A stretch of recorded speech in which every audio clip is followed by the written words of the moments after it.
വിജയുടെ നമസ്കാരം. നമസ്കാരം. നമ്മുടെ രാജ്യത്ത് ഒരു വളരെ ഇമ്പോർട്ടൻ്റ് ആയിട്ടുള്ള, അതിലുപരി വളരെ സീരിയസ് ആയിട്ടുള്ള ഒരു റിപ്പോർട്ട് പുറത്തു വരുന്നുണ്ട്. ക്രെഡിറ്റ് കാർഡ് മുതൽ സോഷ്യൽ മീഡിയ ഹാൻഡിലുകൾ വരെ മുസ്ലിം പള്ളികളുമായി ബന്ധപ്പെട്ടിട്ടുള്ള സകല കാര്യങ്ങളും, അതുകൊണ്ടാണ് ക്രെഡിറ്റ് കാർഡ് മുതൽ സോഷ്യൽ മീഡിയ, അവരുടെ സോഷ്യൽ മീഡിയ ഹാൻഡിലുകൾ വരെ എന്ന് പറയുന്നത്. അതുവരെ ഉള്ള കാര്യങ്ങൾ, അതുമായി ബന്ധപ്പെട്ട, അതായത് പള്ളികളുമായി ബന്ധപ്പെട്ട ആളുകളുടെ സ്വകാര്യ വിവരങ്ങൾ എടുക്കാനായിട്ടുള്ള തീരുമാനം ഇപ്പോൾ പുറത്തു വന്നിരിക്കുകയാണ്. പ്രാഥമികമായി ഇത് ജമ്മു കാശ്മീരിലാണ് ഇത് തുടങ്ങിയിരിക്കുന്നത്. ഇത് തുടങ്ങിയ ഉടനെ തന്നെ പാകിസ്ഥാൻ എതിർപ്പുമായി രംഗത്തെത്തി. നമ്മുടെ നാട്ടിലെ ആൾക്കാർ, അകത്തുള്ള സുഡാപ്പികൾ എതിർപ്പുമായി രംഗത്തെത്തുന്നതിന് മുമ്പ് പാകിസ്ഥാൻ എതിർപ്പുമായി രംഗത്തെത്തി. അത് ഞാൻ വായിക്കാം.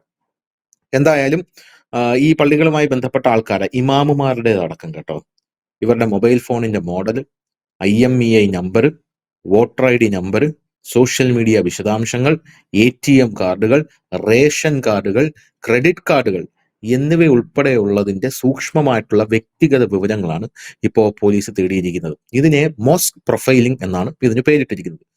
Modi government initiates most profiling എന്നുള്ള ഒരു റിപ്പോർട്ടാണ് ഇപ്പോൾ പുറത്തു വരുന്നത്.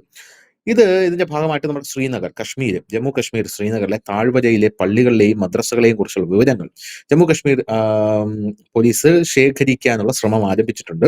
ഇമാമുമാരുണ്ട്, മുഅദ്ദീനുകൾ, മതസ്ഥാപനങ്ങളുടെ മാനേജ്മെന്റ് കമ്മിറ്റികളിലെയും അവരുടെ ജീവകാരുണ്യ വിഭാഗങ്ങളുടെയും അംഗങ്ങൾ എന്നിവരുടെ വ്യക്തിഗത വിവരങ്ങൾ ഇതിൽ ഉൾപ്പെടുന്നു. പോരാത്തതിന് ഈ മതസ്ഥാപനങ്ങൾ ഏതെങ്കിലും മറ്റ് വിദ്യാഭ്യാസ സ്ഥാപനങ്ങൾ നടത്തുന്നുണ്ടെങ്കിൽ അതിന്റെ പൂർണ്ണമായിട്ടുള്ള വിശദാംശങ്ങൾ. ഇതൊരു വിദ്യാഭ്യാസ സ്ഥാപനങ്ങളെ കേന്ദ്രീകരിച്ചു കൊണ്ടുള്ളതാണ് പ്രധാനമായിട്ടും നമുക്ക് പറയാൻ സാധിക്കും. കാരണം ഈ വിദ്യാഭ്യാസ സ്ഥാപനങ്ങളിൽ ഒരുപാട് ഇല്ലീഗൽ ആക്ടിവിറ്റീസ് നടക്കുന്നുണ്ട്. വിദ്യാർത്ഥികൾക്ക് തീവ്രവാദ പ്രവർത്തനത്തിന്റെ ഒരു പാത പോലും തുറന്നു കൊടുക്കുന്നുണ്ട് എന്നാണ് ഇപ്പോൾ റിപ്പോർട്ടുകൾ പുറത്തു വരുന്നത്. പ്രത്യേകിച്ച് മുസ്ലിം മതസ്ഥാപനങ്ങളുടെ സാമ്പത്തിക സ്ഥിതി സംബന്ധിച്ച വിശദമായ വിവരങ്ങൾക്ക് പുറമെ പള്ളികളുമായി ബന്ധപ്പെട്ട, ഞാൻ പറഞ്ഞല്ലോ, മൊബൈൽ ഫോൺ മുതൽ ATM കാർഡ്, ക്രെഡിറ്റ് കാർഡ് വരെ പരിശോധിക്കുന്നുണ്ട്.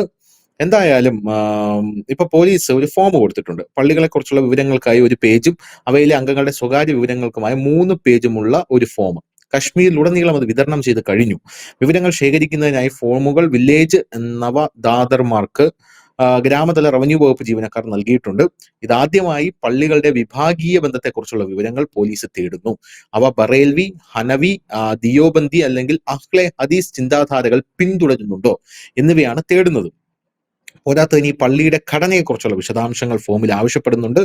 അതിൽ അവരുടെ നിലകളുടെ എണ്ണം, ഏകദേശം നിർമ്മാണ ചെലവ്, നിർമ്മാണത്തിന്റെ ഫണ്ടിന്റെ ഉറവിടം എന്നിവ ഇവർ കൊടുക്കണം.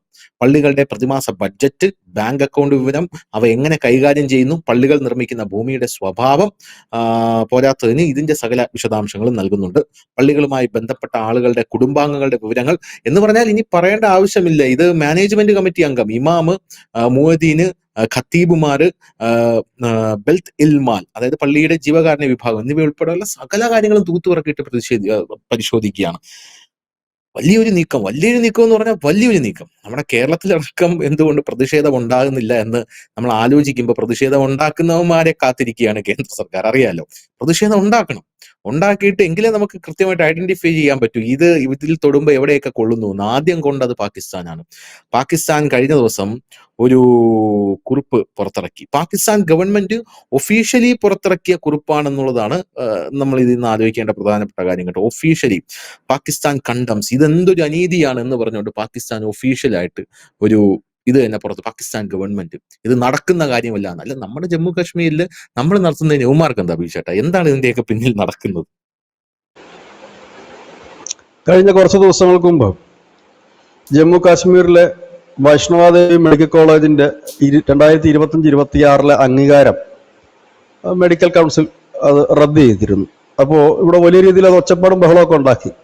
അവിടെ മുസ്ലിം കുട്ടികൾ കൂടുതൽ പഠിക്കുന്നുണ്ടാണ് എന്നുള്ളത്. പക്ഷെ അവിടെ അതല്ല, ഫെസിലിറ്റി ഇല്ലാത്തത് കൊണ്ടാണ്. കാരണം ഈ മെഡിക്കൽ കോളേജിൽ ഓരോ ബാച്ചിന് വരുമ്പോഴും, അല്ലെങ്കിൽ ഓരോ ബാച്ച് പഠിക്കുമ്പോഴും അതിനനുസരിച്ചിട്ടുള്ള ഫെസിലിറ്റി ഉണ്ടാകണം. ലാബ് മാത്രമല്ല, മറ്റ് ഒരു ഹോസ്പിറ്റലിലും ഫെസിലിറ്റി കൂട്ടണം. മെഡിക്കൽ കോളേജ് എന്ന് പറയുമ്പോൾ അത് രണ്ടും കൂടെ ചേർന്നിട്ടാണ് അത് വരുന്നത്. മെഡിക്കൽ, അപ്പോൾ അതിന്റെ ബെഡുകളുടെ എണ്ണം കൂട്ടുക, അതിന്റെ ഫെസിലിറ്റികൾ കൂട്ടുക, ഇതൊക്കെ. അപ്പോൾ ഫെസിലിറ്റികൾക്ക് ചെറിയൊരു, നമുക്കറിയാം, നമ്മുടെ കേരളത്തിൽ ഇടുക്കിയിൽ ഒരു മെഡിക്കൽ കോളേജ് ഉണ്ട് സർക്കാരിന്റെ. അത് തന്നെ ഇതുവരെ അംഗീകാരം ലഭിച്ചിട്ടില്ല എന്നുള്ളതാണ് എൻ്റെ അറിവ്. ഈ അടുത്ത സമയത്താണ് കിട്ടിയോന്ന് എനിക്കറിയില്ല. അപ്പൊ ഫെസിലിറ്റിയുടെ അനുസരിച്ചിട്ടാണ് ഇത് കൊടുക്കുന്നത്.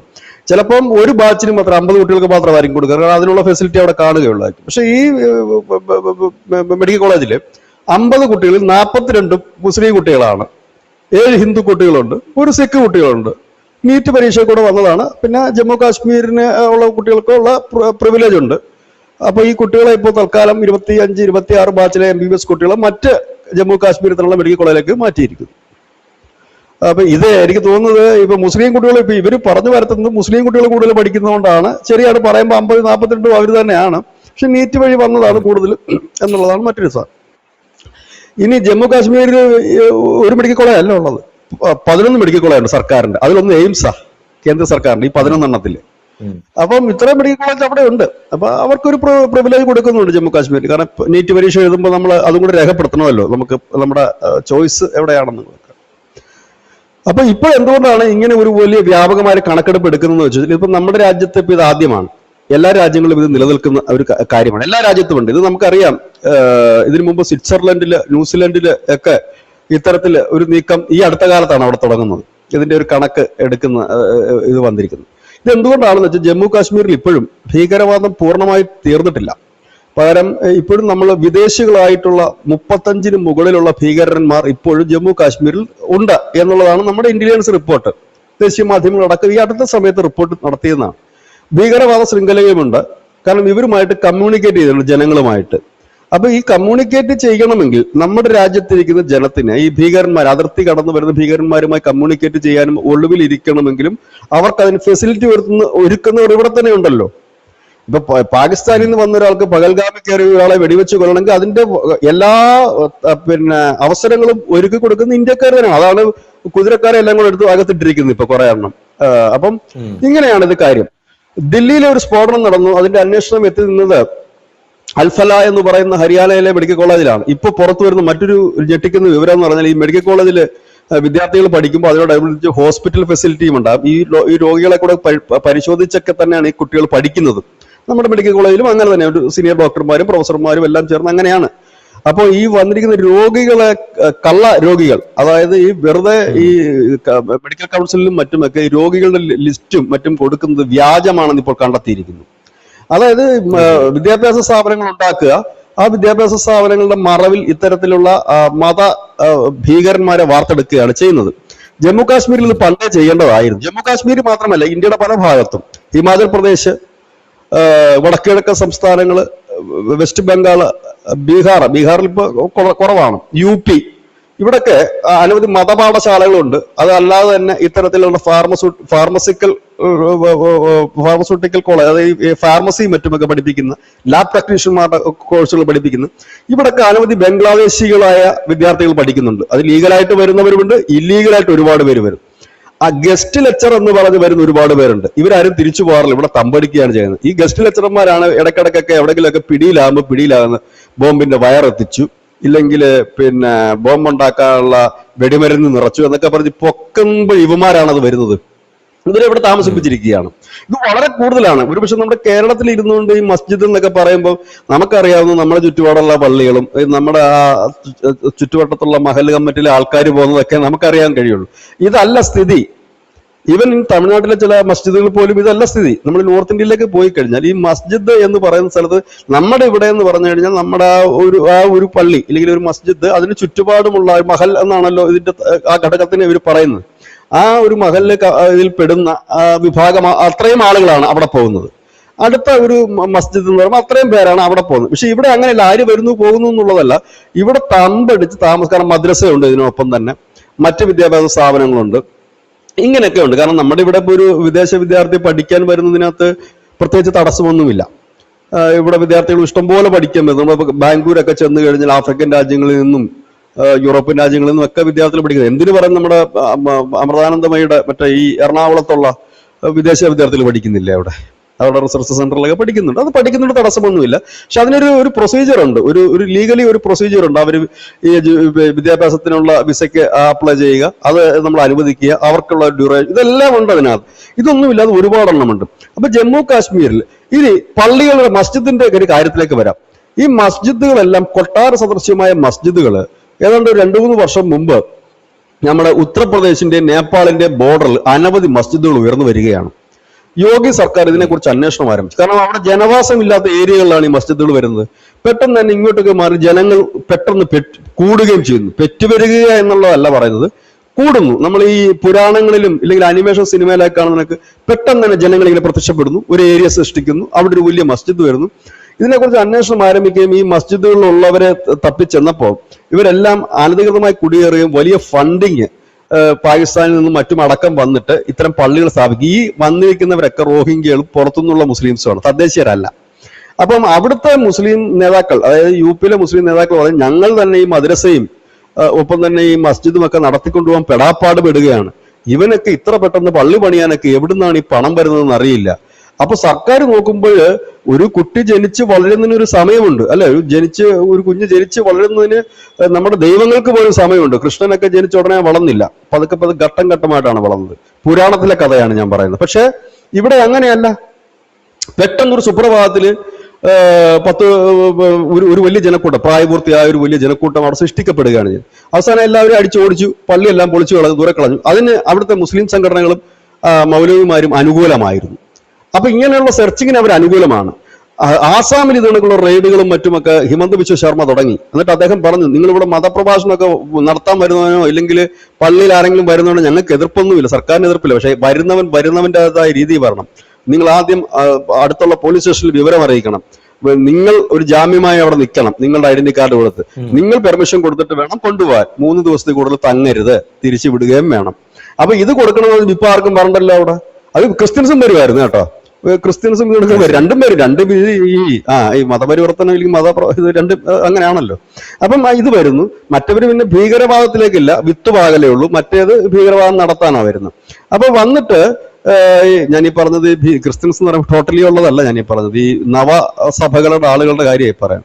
അപ്പൊ ഇവര് പിന്നെ വന്നിട്ട് ഇങ്ങനെ തമ്പടിക്കുമായിരുന്നു. അങ്ങനെ തദ്ദേശീയരായ അവിടുത്തെ മുസ്ലിം മത നേതാക്കളും ഈ മതപണ്ഡിതന്മാരും പറയുന്നത് നിങ്ങൾ ചെയ്ത വലിയ നല്ല കാര്യമാണ് ഹിമന്ത ബിശ്വ ശർമ്മയോട് പറഞ്ഞത്. കാരണം ഞങ്ങൾക്ക് ഇവിടെ ഒരു വിലയും നിലയുമില്ല, ഞങ്ങൾക്ക് മുമ്പോട്ട് പോകാൻ കഴിയുന്നില്ല. വന്നു കയറുന്നതിനൊക്കെ ഇവിടെ വലിയ പണ്ഡിതനാകുന്നു, മതപ്രഭാഷകനാകുന്നു, പിന്നെ ഇച്ചിരി കഴിയുമ്പോൾ അവൻ ബോംബ് പൊട്ടിക്കാൻ ഇറങ്ങുന്നു.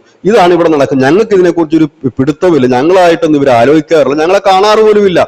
എല്ലാവരും ഇവരെ അടിച്ച് പുറത്ത് കളയിട്ട് ഹിമന്ത ബിശ്വ ശർമ്മ പറഞ്ഞു ഇവിടെ ഉള്ള പള്ളികൾ മതി, ഇവിടുത്തുകാർക്ക് ഉണ്ടല്ലോ മസ്ജിദും കാര്യങ്ങളും ഒക്കെ, അവരുടെ മതി, പുറത്തു നിന്നുള്ളത് വേണ്ട. ഇനി അഥവാ പുറത്തുനിന്ന് ആരെങ്കിലും വരുവാണെങ്കിൽ ഈ നിയമം അനുശാസിച്ചേ പറ്റൂ. 3 ദിവസമല്ല 24 മണിക്കൂറേ തങ്ങാൻ പറ്റൂ.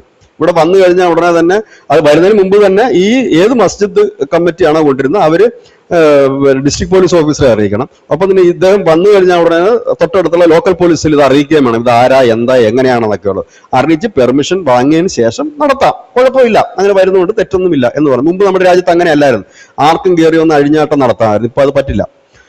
അപ്പൊ ഇതായിരുന്നു. അപ്പം എന്തുകൊണ്ടാണ് ഇങ്ങനെ വെക്കുന്നതെന്ന് ചോദിച്ചു കഴിഞ്ഞാൽ ഈ മസ്ജിദുകൾ പലതും പാകിസ്ഥാൻ ഫണ്ടിങ്ങോട് കൂടിയിട്ട് തന്നെ അനവധി മസ്ജിദുകൾ പലയിടത്തും ഉയർന്നു വരുന്നുണ്ട്. പ്രത്യേകിച്ച് ജമ്മു കാശ്മീരിൽ നമുക്കറിയാം, ഒരു മസ്ജിദിനെ കാണുമ്പോൾ ഈ ഒരു സാധാരണപ്പെട്ട ഇടമെന്ന് നമ്മൾ കരുതുക, ഒരു പാവപ്പെട്ടവർ താമസിക്കുന്ന ഇവിടം, അവർ നിത്യത്തൊഴിലിന് വേണ്ടി കൃഷിയോ ഇല്ലെങ്കിൽ മറ്റ് അനുബന്ധമായ എന്തെങ്കിലും ജോലി ചെയ്യുന്ന ഒരു സാധാരണപ്പെട്ടവർ, ഒരു ഇടത്തരക്കാരുടെ ഒരു സമൂഹം.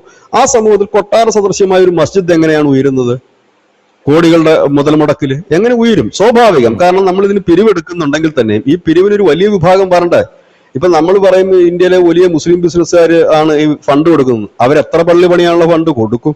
ഇന്ത്യയിൽ എത്ര മസ്ജിദ് ഉണ്ട് എന്നുകൂടി നമ്മൾ ആലോചിക്കേണ്ടതുണ്ട്. അതൊന്നും സംഭവിക്കുന്നത്. അപ്പൊ ഇത്തരത്തിലുള്ള വരുന്നുണ്ട്. ഇതിനകത്ത് പലതിലുമാണ് ഈ തീവ്രവാദികൾക്ക് ഒളിയിടങ്ങൾ ഒരുക്കി കൊടുക്കുന്നത്. കാരണം മദ്രസകളുണ്ട്, പള്ളിക്ക് അണ്ടർഗ്രൗണ്ടുകളുണ്ട്. ഈ പള്ളിയുടെ അടിയിൽ പല മസ്ജിദിന്റെയും അണ്ടർഗ്രൗണ്ട്. അത് സാധാരണ മസ്ജിദിന്റെ അല്ല ഞാൻ ഈ പറയുന്നത്. അത് ആരാധന നടത്താൻ പോകുന്ന മസ്ജിദ് അല്ല. ഈ തരികടകൾ മസ്ജിദ് ഉണ്ടാകുമ്പോൾ അത് പ്രാർത്ഥിക്കാനല്ലല്ലോ ഇവന്മാർ ഇത് ഉണ്ടാക്കുന്നത്. പ്രാർത്ഥിക്കാനായിട്ട് കുറെ പാവങ്ങൾ അത് വരും, ഉള്ളത് സത്യമാണത്. ഇവന്മാർ ലക്ഷ്യം വേറെ ആയതുകൊണ്ട് ഇതിന്റെ അണ്ടർഗ്രൗണ്ട് ഉണ്ട്. അങ്ങനെയുള്ള കാര്യങ്ങളുമൊക്കെ നമ്മൾ ഇപ്പൊ ഗസയിലുമൊക്കെ നമ്മൾ കാണാറുള്ളതാണ് ഇത്തരത്തിൽ ഈ പണി ചെയ്യുന്നത്. അത് മതത്തിന് ഒരു പരിചയമാക്കുക, അത്രേ ഉള്ളൂ. ഇതുണ്ടാകുന്നുണ്ട്, ഇത് വലിയ രീതിയിൽ നടക്കുന്നുണ്ട്. ഒപ്പം തന്നെ നമുക്ക് ഈ അടുത്ത കഴിഞ്ഞ ദിവസങ്ങളിൽ നമ്മുടെ കോഴിക്കോട് 100-ൽ പരം വിദ്യാർത്ഥികളെ മറ്റ് ഇതര സംസ്ഥാനങ്ങളിൽ നിന്ന് യാതൊരുവിധ രേഖകളും ഇല്ലാതെ ഇവിടുത്തെ യത്തീംഖാനയിലേക്ക് കൊണ്ടുവന്ന ഒരു വാർത്ത നമ്മുടെ മലയാള മാധ്യമങ്ങളിലൊക്കെ ഉണ്ടായിരുന്നു. പക്ഷെ അത് ആരും അധികം ചർച്ച ചെയ്തില്ല. അത് എങ്ങനെയാണ് അവിടെ എത്തുന്നത്? നമ്മളിപ്പോൾ ഒരു യത്തീംഖാന നടത്തുന്നതിന് കുറെ നോംസ് ഉണ്ട് നമ്മുടെ നാട്ടില്. ഇവർ ആ നോംസ് തികയ്ക്കാൻ വേണ്ടിയും ഒപ്പം തന്നെ ഈ മറ്റ് ആനുകൂല്യങ്ങൾക്ക് വേണ്ടി ഈ കുട്ടികളെ അവിടുന്ന് കൊണ്ടുവരികയാണ്. ഈ കുട്ടികളെ അവിടുന്ന് ഇവരാരും തന്നെ അനാഥരല്ല ഈ വരുന്നവര്. മുമ്പ് അത് കണ്ടിട്ടുള്ളതാണ്. ഈ വരുന്നവർക്കൊക്കെ കുടുംബവും കുട്ടികളും ഒക്കെ അവരുടെ പറയുന്നത് മെച്ചപ്പെട്ട വിദ്യാഭ്യാസം നൽകാമെന്ന് പറഞ്ഞായി കൊണ്ടിരുന്നത്. അല്ലാതെ പാവപ്പെട്ട വിദ്യാർത്ഥികളല്ല. അതാണ് നമ്മൾ ആദ്യം മനസ്സിലാക്കേണ്ടത്. ഇവിടെ തെറ്റിദ്ധരിപ്പിക്കപ്പെടുന്നത് എന്താണെന്ന് വെച്ച് കഴിഞ്ഞാൽ ഇവർ പറയും അനാഥരായ കുട്ടികളാണ്, അവരെ നോക്കാൻ ആളില്ലാത്തതുകൊണ്ടാണ്. വെറുതെയാണ്. അച്ഛനും അമ്മയും ഉണ്ട്. അവിടെ പോയിട്ട് അത് അന്വേഷണത്തിൽ കണ്ടെത്തിയാണ്. ഇപ്പോഴത്തെ അന്വേഷണത്തിലല്ല, നേരത്തെ ഉള്ള അന്വേഷണത്തിൽ കണ്ടെത്തിയതാണ്. ഇത് ക്രിസ്ത്യൻസും ചെയ്യുമായിരുന്നു.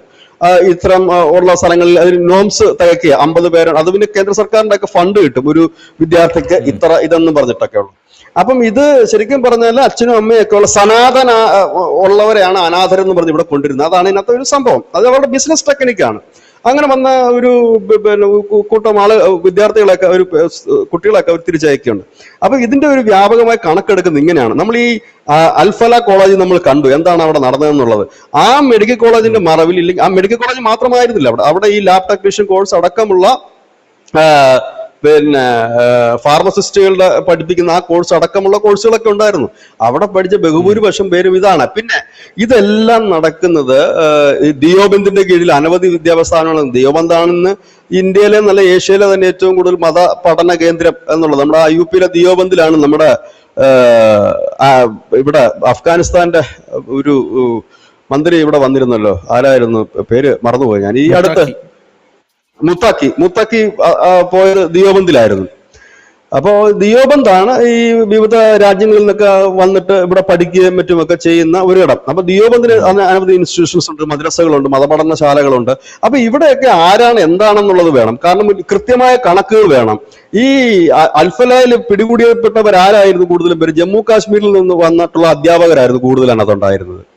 അപ്പം ഇങ്ങനെയൊക്കെ ഉള്ളവരുടെ ഡീറ്റെയിൽസ് എടുത്ത് വെക്കണം. അവിടെ വരുന്നവരുടെ പോകുന്നവരുടെ ഡീറ്റെയിൽസും കാര്യങ്ങളും ഒന്നുമില്ല. അതുപോലെ തന്നെ ഫണ്ടിങ് എല്ലാം അക്കൗണ്ടബിലിറ്റി ഉണ്ട്. നമുക്കിപ്പോ നമുക്കറിയാം, നമ്മുടെ രാജ്യത്ത് ഈ അടുത്ത് ഉയർന്നു വന്നതിൽ വെച്ച് ഏറ്റവും വലിയൊരു ആരാധനാലയം ശ്രീരാമ ജന്മഭൂമിയിൽ വരുന്ന അയോധ്യ ക്ഷേത്രമായിരുന്നു. ആ അയോധ്യ ക്ഷേത്രത്തിന്റെ അപ്പപ്പോ ഉള്ള കണക്കുകളും കാര്യങ്ങളും ഒക്കെ നമുക്ക് എല്ലാവർക്കും കാണാപ്പാടമാണ്. അവരാരും നമ്മൾ പോയി ചകഞ്ഞ് കണ്ടുപിടിച്ചതല്ല. അത് ലീഗലി ആയിരുന്നു. അവരവരുടെ വെബ്സൈറ്റ് പ്രസിദ്ധീകരിച്ചിട്ടുണ്ട് എത്ര രൂപ വന്നിട്ടുണ്ട്, എത്ര രൂപ ചെലവായിട്ടുണ്ട് എന്നുള്ളത്. അത് അവർ സർക്കാരിന് അതിന്റെ നിയമപരമായിട്ടുള്ള ടാക്സുകളും കാര്യങ്ങളും അവർ കൊടുത്തിട്ടുണ്ട്. അവിടെ വന്ന കമ്പിക്കും സിമെന്റിനും എല്ലാം തന്നെ. അപ്പം ഇങ്ങനെയൊക്കെയുള്ള കാര്യങ്ങളാണ് ഇവിടെ നടക്കുന്നത്. എല്ലാത്തിനും അങ്ങനെ തന്നെ വേണം. നമ്മൾ ഒരു വീട് പണിയണമെങ്കിൽ നമുക്ക് ചുമ്മാതെ പണിയാൻ പറ്റൂ? വീട് പണിയണമെങ്കിൽ നമ്മളൊരു പെർമിഷൻ എടുക്കണമല്ലോ. കേരളത്തിലാണ് വീടിന്റെ അത്ര തന്നെ പൈസ കൊടുത്താലേ വീട് പണിയാനുള്ള പെർമിഷൻ നമ്മൾ പഞ്ചായത്തിൽ നിന്ന് കിട്ടത്തുള്ളൂ. അതാണ് നമ്മുടെ കേരളത്തിന്റെ അവസ്ഥ. അപ്പൊ അത് നമ്മൾ അടയ്ക്കണം. അടച്ചു കഴിഞ്ഞിട്ട് നമ്മൾ ഈ സാധനങ്ങളെല്ലാം രഹസ്യമായിട്ട് കൊണ്ടിരുന്നതാണ്. ഇല്ലെങ്കിൽ നമ്മുടെ ഫണ്ട്, നമ്മുടെ സോഴ്സ് കാണിക്കണ്ടേ?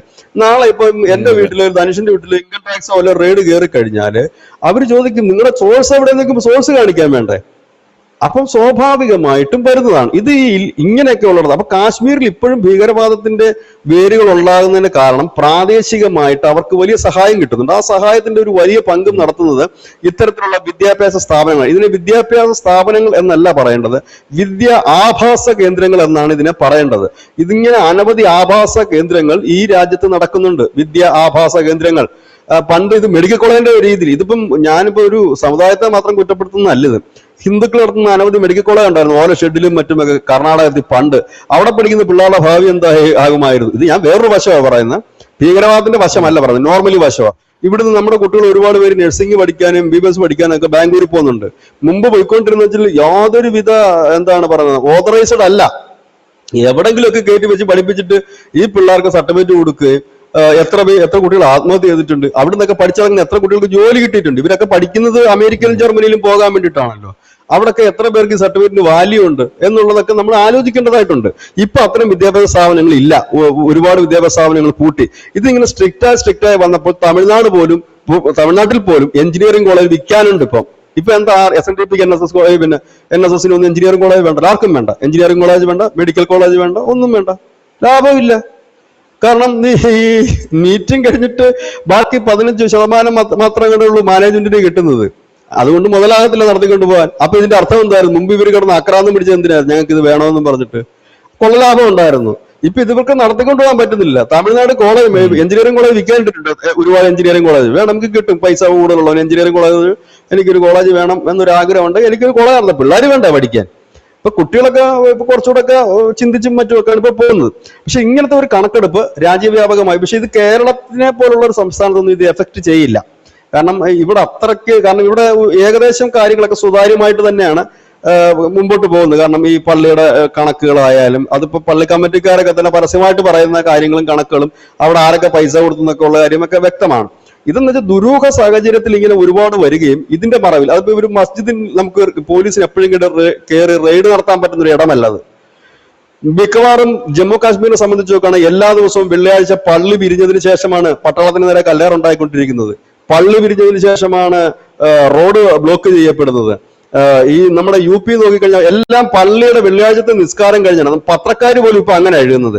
വെള്ളിയാഴ്ച നിർണായക ദിനം, പ്രതിഷേധം ശക്തം. എന്താ വെള്ളിയാഴ്ചക്ക് എന്താ പ്രത്യേകത? അതിനർത്ഥം ഏറ്റവും കൂടുതൽ പേര് പ്രാർത്ഥനയ്ക്ക് എത്തുന്നത് വെള്ളിയാഴ്ചയാണ്. അത് കഴിഞ്ഞിട്ട് ഈ കുത്തിത്തിരിപ്പുകാരന്മാർ ഈ പാവങ്ങളൊക്കെ പിടിച്ച് റോഡിലിറക്കും. കുറച്ചാൾക്ക് മുമ്പ് UP ഒരു വലിയ പ്രശ്നം ഉണ്ടായിരുന്നല്ലോ, ഐ ലവ് യു മുഹമ്മദ്. എങ്ങനെയാ ഉണ്ടായത്? ഇത് സംഭവം സെറ്റിൽ ചെയ്തൊരു കേസ്. അവിടെ ഒരു ഈ നവരാത്രിയോട് അനുബന്ധിച്ച് ആഘോഷം നടക്കുന്ന ഒരിടത്ത് ഒരു ഐ ലവ് യു മുഹമ്മദ് എന്ന് പറഞ്ഞിട്ട് ഒരു ബാനർ വെക്കുന്നു. അതേതോ ഒരുത്തം വെച്ചു. നമ്മുടെ നാട്ടിൽ വെക്കാം, അങ്ങനെ ചിലപ്പം അറിഞ്ഞുകൊണ്ടോ അറിയാതെയോ വെക്കാം. ഇപ്പൊ ഒരു ആഘോഷം നടക്കുന്ന ഒരു ഉത്സവപ്പറമ്പിന്റെ ഒരു ആഘോഷം നടക്കുന്ന ഒരു ഏരിയയുടെ ആ കവാടത്തിൽ ഇങ്ങനെ അവിടെ പത്രത്തിൽ കെട്ടുന്നു. പോലീസ് വരുന്നു, അവിടുത്തെ മുസ്ലിം മത നേതാക്കളെയും മറ്റും വിളിക്കുന്നു, സംസാരിക്കുന്നു. അവർ പറഞ്ഞ് അഴിച്ചു മാറ്റിച്ച് സൈഡിലോട്ട് വെക്കാം. നമ്മുടെ നാട്ടിൽ അങ്ങനല്ലേ? കമ്മ്യൂണിസ്റ്റും കോൺഗ്രസും BJP ഒക്കെ പോസ്റ്റർ കെട്ടുന്നതായാലും ഫ്ലെക്സ് വെക്കുന്നതായാലും അങ്ങനെ. മതത്തിന്റെയും അങ്ങനല്ലേ? ഇവിടെ ഭീമാപള്ളിയുടെ അങ്ങോട്ട് കയറുന്ന കവാടത്തിന്റെ വാതിക്ക് ശ്രീ പത്മനാഭ എന്നാരും വെക്കാറില്ലല്ലോ. വെച്ച് കഴിഞ്ഞാൽ നമ്മൾ എന്താ സാധാരണ ചെയ്യുന്നത്? അഴിച്ചു മാറ്റ് സാറേ എന്ന് പറയും അല്ലേ? നമ്മൾ പോലീസുകാരോട് പറയാം അത് അഴിച്ചു മാറ്റ് നിങ്ങൾ സൈഡിലോട്ട് വെക്കെന്ന് പറയും. ഇത് തന്നെയാണ് അവിടെ സംഭവിച്ചത്. അഴിച്ചു മാറ്റി കേസ് സെറ്റിൽ ചെയ്ത് പോലീസുകാരുടെ വീട്ടിലും പോയി, അവിടുത്തെ മതപണ്ഡിതന്മാർ അവരുടെ വീട്ടിലും പോയി കഴിഞ്ഞപ്പോഴത്തേനും വെള്ളിയാഴ്ചത്തെ നിസ്കാരം കഴിഞ്ഞ് അവിടുത്തെ പള്ളികളിൽ നിന്നെല്ലാം കൂടെ ആൾക്കാർ ഇറങ്ങി വന്നിട്ട് വലിയ ലഹള. പോലീസിന് നേരെ കല്ലേറ്, വീടുകൾക്ക് നേരെ തീവെപ്പ്, കല്ലേറ്, ഇതെല്ലാം നടന്നു. അപ്പൊ എന്തുകൊണ്ട് വരുന്നു? അപ്പം ഇങ്ങനെയുള്ള പള്ളികൾ കേന്ദ്രീകരിച്ച് ഇത്തരത്തിലുള്ള പ്രവർത്തനങ്ങൾ നടക്കുന്നത് കൊണ്ടാണല്ലോ ഈ നിസ്കാരം പിരിഞ്ഞു കഴിയുമ്പോൾ വരുന്നത്. ദില്ലിയിൽ അങ്ങനെയല്ലായിരുന്നു. പൗരത്വ ഭേദഗതിക്ക് അടക്കം ദില്ലി ജുമാ മസ്ജിദിൽ നിന്ന് വന്നില്ലേ? ഇന്ത്യയിലെ ഏറ്റവും മഹത്തായ ഒരു ആരാധനാലയമല്ലേ അത്? ഇങ്ങനെ വരുന്നില്ലേ? അതൊക്കെ പിന്നെ കൺട്രോളിൽ നമുക്ക് നിർത്താൻ പറ്റും. ഇത് ഈ ജമ്മു കാശ്മീരിൽ ഇപ്പോഴും ഇത്തരത്തിൽ തന്നെയുണ്ട്. അപ്പൊ ഈ തീവ്രവാദികളും മറ്റുള്ളവരും ഒളിവിലെടുക്കുന്നത് ഇങ്ങനെയാണ്. അപ്പൊ സ്വാഭാവികമായി ഇവരെ ഇങ്ങനെ സംരക്ഷിക്കുമ്പോഴും തീവ്രവാദം വളർത്തുമ്പോഴും ഇവർക്ക് എന്തെങ്കിലും നേട്ടം വേണ്ടേ? ഇതിന്റെ മേലധികാരികൾക്ക് നേട്ടം വേണ്ടേ? അപ്പൊ അത് സാമ്പത്തിക നേട്ടമല്ലേ? ആ സാമ്പത്തിക നേട്ടത്തിന് അവര് വാങ്ങുന്നത് എങ്ങനെയാണത്?